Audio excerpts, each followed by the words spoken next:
I've gone into scenes where I had no idea it was going to be that kind of a scene. And I have a new book coming out sometime next year. It's a science fiction book. And I was writing one of the later scenes, and I knew what was going to happen. And I start writing, and it's getting really emotional. And I can feel tears forming, and then I just start crying.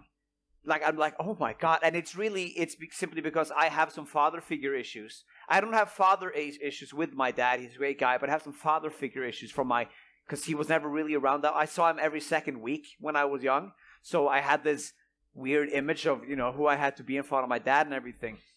And I didn't know that this scene was really going to speak to that, sort of wounded side of me, because you have this father figure for the character who, doesn't really have it that well at the end of that scene. He dies, and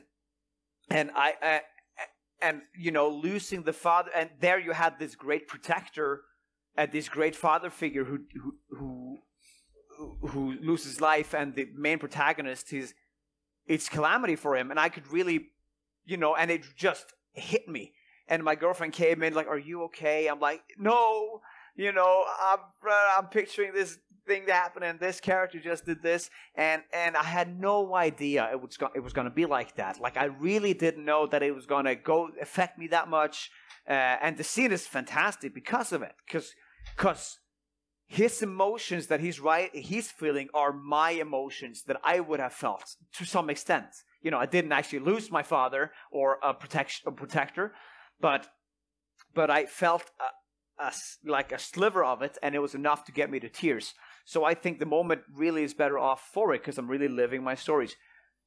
But I had no idea, and that's sort of I think that happens when you're a discovery writer. And I don't believe anyone is 100% a discovery. So the thought here is there are two ways of writing. This isn't necessarily true, but either you're a discovery writer or you're an outliner, right? So either you just sort of write and see what happens, or you plan ahead all the time. And I think I'm like 65% discovery writer, 35% outliner, because I always know where to go. I just don't know where to get there. And when you don't know where to get there, just where you're going to go, then you often surprise yourself. You're often caught. You're like, wow, that just sort of happened. That's okay. I had no idea my character would do that. And that's really cool. Then you get taken by surprise by your characters many times.